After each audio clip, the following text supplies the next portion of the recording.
Bom, nesta videoaula nós vamos falar sobre características desejáveis no cientista. Meu nome é Rogério Faria Vieira, eu sou pesquisador da área agrícola. O que é ser cientista? Para podermos entender o que faz um cientista, vamos entender primeiro o que é ciência. Esta é uma boa definição de ciência. Vejam bem, ciência é a busca por entendimento e conhecimento sobre o mundo natural e social por intermédio de metodologia sistemática baseada em evidência. O que é metodologia sistemática? Bom, são ações que são ordenadas, são ações metódicas para que a gente possa executar a nossa pesquisa. E o que é evidência, né? Que nós dissemos que ela é baseada em evidência. Bom, evidências são informações que nós usamos para sustentar os nossos argumentos. Então, entendendo o que é ciência, é fácil a gente entender o que é cientista. Cientista é o indivíduo que se dedica à ciência, ou que se dedica à busca por entendimento, por conhecimento sobre o nosso mundo. Característica desejável num cientista. Nós não vamos aqui esgotar esse assunto, mas esperamos que apresentemos aqui as principais características do cientista. Nós vamos primeiro citar essas características e depois nós vamos detalhar cada uma delas. Primeiro é ter uma boa formação na área que a pessoa atua dentro da ciência. Ter paixão por aquilo que faz. Saber trabalhar em equipe. Ter facilidade de comunicação, tanto oral como escrita. Dominar o inglês. Ser criativo, curioso, ter iniciativa, ser organizado, disciplinado, paciente,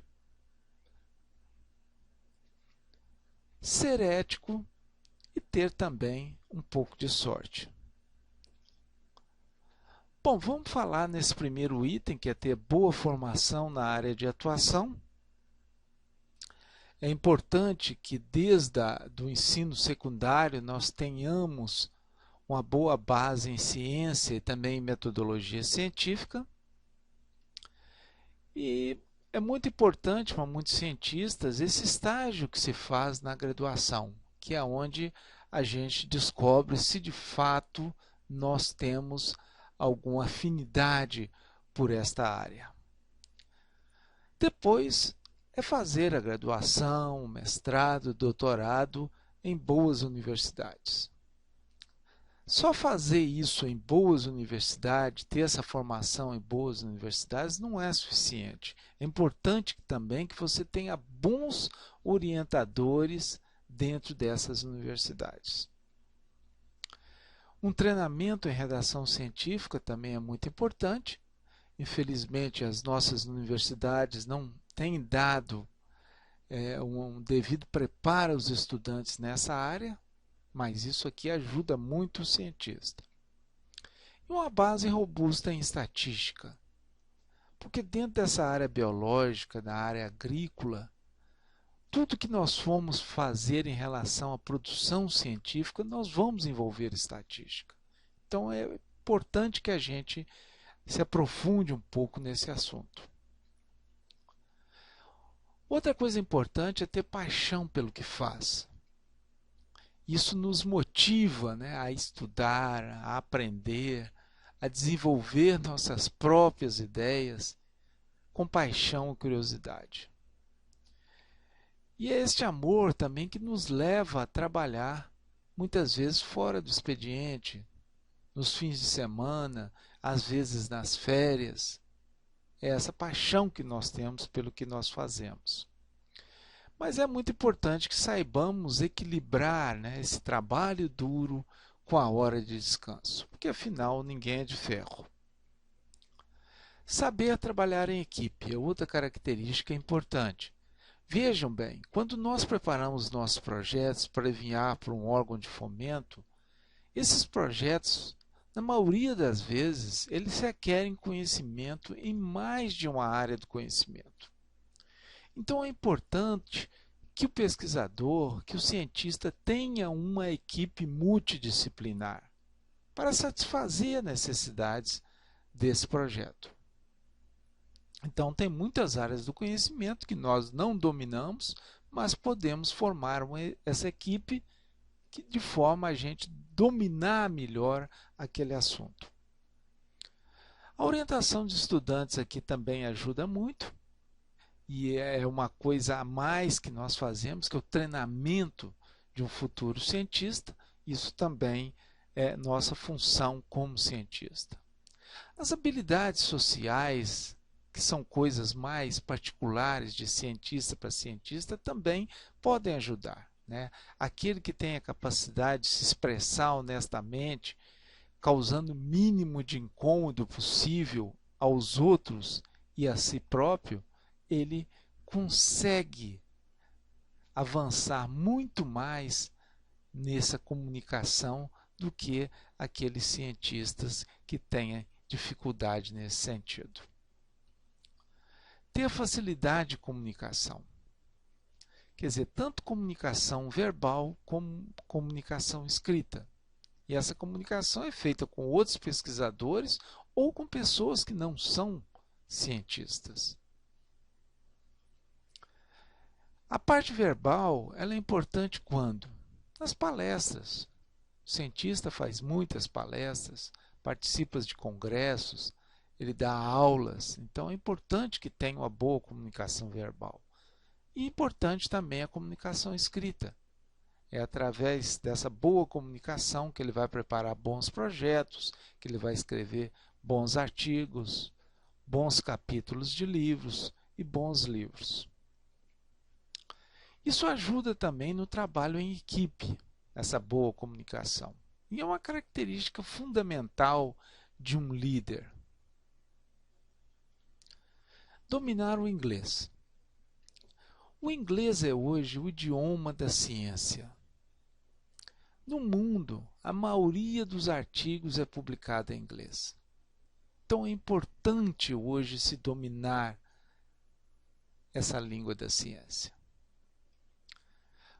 Onde você vai precisar isso? A falar o inglês. Se você participar de congressos internacionais, for fazer palestras lá fora, frequentar cursos no exterior e também treinamentos, você vai precisar de dominar o inglês falado. E o inglês escrito também é muito importante. Os artigos que você vai escrever, as palestras que você vai escrever para ministrar no exterior, tudo depende de você escrever bem o inglês.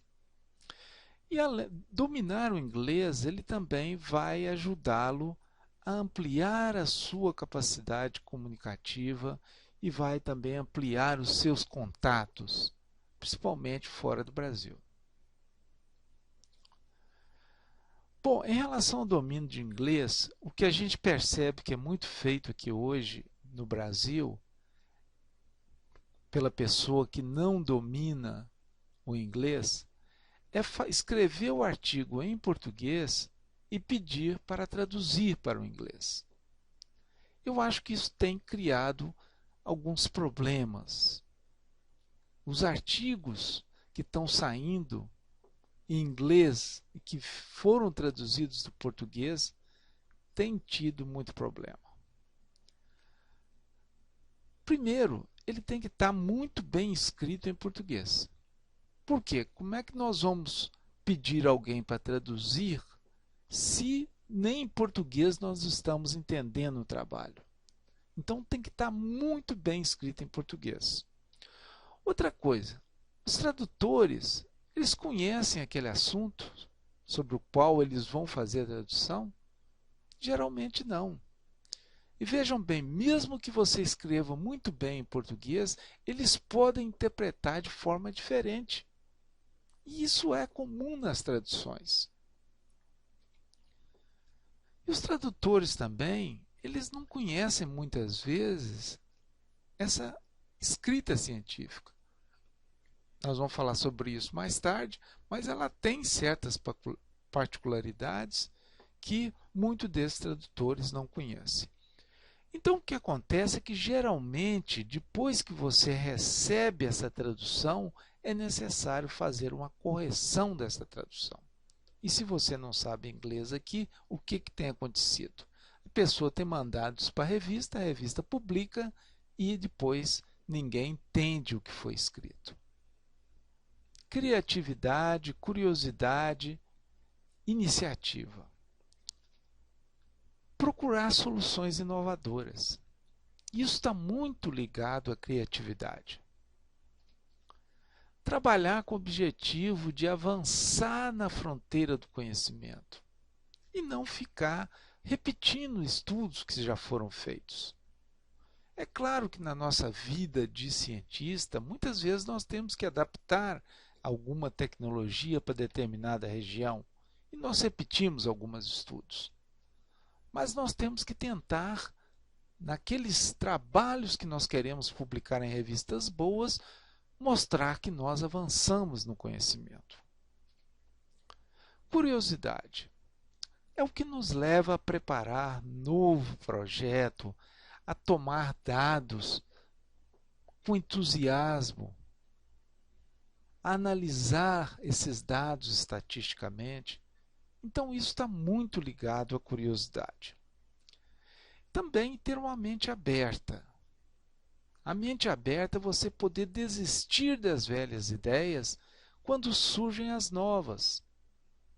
Quando há uma quebra de paradigma, é importante que você tome iniciativa de ler revistas boas, por exemplo, como Nature e Science, que são revistas bem gerais. Tome iniciativa de se envolver com cientistas da sua área, trocar ideias com eles.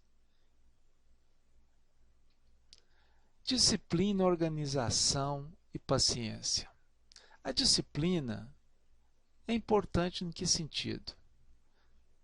No planejamento e condução dos seus experimentos. Então tem que ter uma disciplina para fazer isso de forma adequada. Na redação dos seus artigos, muitos pesquisadores, depois que tem os dados, jogam isso na gaveta e fica falando, eu vou fazer isso amanhã e nunca faz. Então essa disciplina é muito importante na vida de um cientista. A organização também é importante, o arquivamento de artigos publicados na sua área, isso pode ser feito hoje no computador, o arquivamento dos seus dados de forma organizada, organizar suas tarefas diárias de forma que você as faça com eficiência. E a paciência para repetir os experimentos até que os resultados sejam convincentes. Senão você vai publicar uma coisa parcialmente feita numa revista ruim, enquanto poderia ter um pouco mais de paciência e ter bons resultados para publicar numa revista boa. Ética e sorte. A ética é muito importante na apresentação de evidências empíricas, seus dados sejam dados honestos. Também ética ao dar crédito ao dono da ideia. E isso aí são de outros cientistas, você citá-los no seu artigo. Um pouco de sorte também é desejável na ciência. Nós podemos dar o exemplo aqui de Fleming. O Fleming, isso foi em 1928, ele saiu de férias uma vez e deixou sobre a bancada dele placas com colônias de bactérias, Staphylococcus aureus. Depois que ele voltou de férias, ele percebeu que muitas das placas estavam cobertas por um fungo e que as bactérias haviam morrido. Curioso, como todo bom cientista, ele isolou esses fungos, identificou aí o gênero Penicillium, e posteriormente verificou que este fungo ele liberava uma substância que era bactericida. Então veja, foi esse cientista, com auxílio da sorte, que deu início à era dos antibióticos. Bom, obrigado pela atenção.